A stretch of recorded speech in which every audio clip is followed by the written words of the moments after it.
तो मैं थोड़ा ऐसा माहौल बना करके जाऊं कि आप सुन ले इस कवि सम्मेलन में, इस कविता को सुन ले। हाँ यार, मेरे को भी ऐसा लग रहा कि मैं अच्छा ही पढ़ रहा हूं, पर अब देखो क्या हो रहा है। छोटी बहन आई है कविता।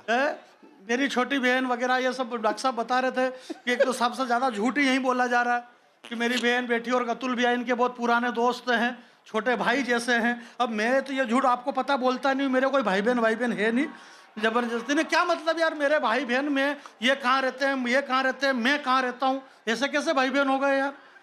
मर्जी पड़े वो भाई बहन, क्या मेरे पिताजी इधर उधर यूं रोते फिरते थे, क्या मतलब है यार? मेरे कोई भाई बहन नहीं है भैया। रात की 12-1 बजे मेरी बहन यहाँ पे क्या करे? मेरी बहन मेरे जिया जी के पास में, मेरी बहन ऐसे रोती फिरे तो मेरे जिया जी चमड़े तोड़ दे मार मार के। मेरे कोई भाई बहन नहीं है।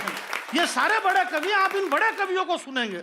ये पूरे देश में भी तेज भैया अमेरिका से आए हैं। अमेरिका से, जैसे डॉक्टर साहब ने बताया कि अमेरिका से सीधे यहीं आए। मैं कहीं भी नहीं गया, लंदन, अमेरिका, बैंकॉक, मैं सीधा मेरे घर से यहीं आया और यहाँ से वापस मेरे घर चला जाऊंगा। नहीं, अपन 10-10, 20-20 दिन इधर उधर रोते फिरो, क्या मतलब है? अपन इधर उधर घूमते फिरो अपने घर के सामने, फिर दूसरे घूमते फिरे, क्या मतलब है? इसलिए अपने को अपने घर पे रहना जरूरी है। मैं घर का आदमी हूं और घर का आदमी हूं इसलिए मैं घर की बात बता रहा हूं। मीडिया के लोग बैठे हुए हैं, रूस और यूक्रेन का युद्ध चल रहा है। अच्छा। और इतने सारे बम फेंके रूस ने यूक्रेन पे, इतने बम फेंके कि रूस के पास में बम खत्म हो गए, परंतु बम फेंके ही जा रहे हैं, बम फेंके ही जा रहे हैं। पुतिन ने बुलाया मीडिया वालों को, बोला मेरे पास में खत्म हो गए।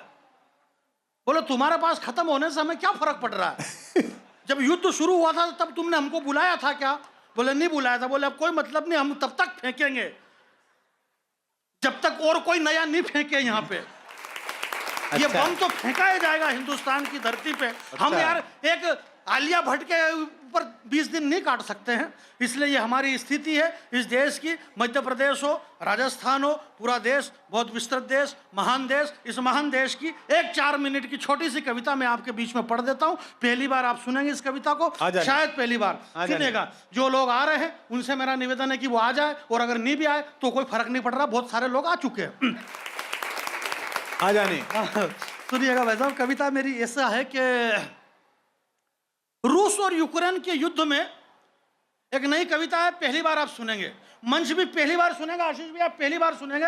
अगर इसके पहले भी आपने सुन रखी है तो चेहरे के हाव भाव ऐसे बनाओ जैसे पहली बार सुन रहे हो आप, जैसे कि हर साल बना ही रहे। और बहुत कठिन काम करते हैं डॉक्टर साहब भी, बहुत कठिन काम करते हैं। कमाल की मामूली बात है इन बातों पे यार। कुछ है, राम बाबू जी ने शुरुआत होते से ही 27,000 रुपए में वो दरवाजा सुधारा।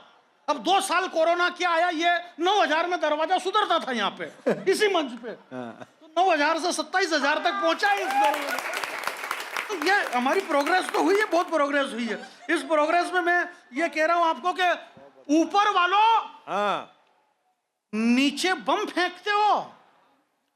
कोटा के लोगों, बहुत प्यारे लोगों, ऊपर वालों नीचे बम फेंकते हो, अगल बगल में भी देखते हो। यहां कितने ही चांद बगल में सोए हैं भूख का नशा करके। वाह वाह, क्या बात है, बहुत बढ़िया। जरा ताली बजाइए आप, बहुत बढ़िया। सुनिएगा, बहुत कुछ नुकसान हुआ, नुकसान की 2 पंक्ति सुन लीजिएगा।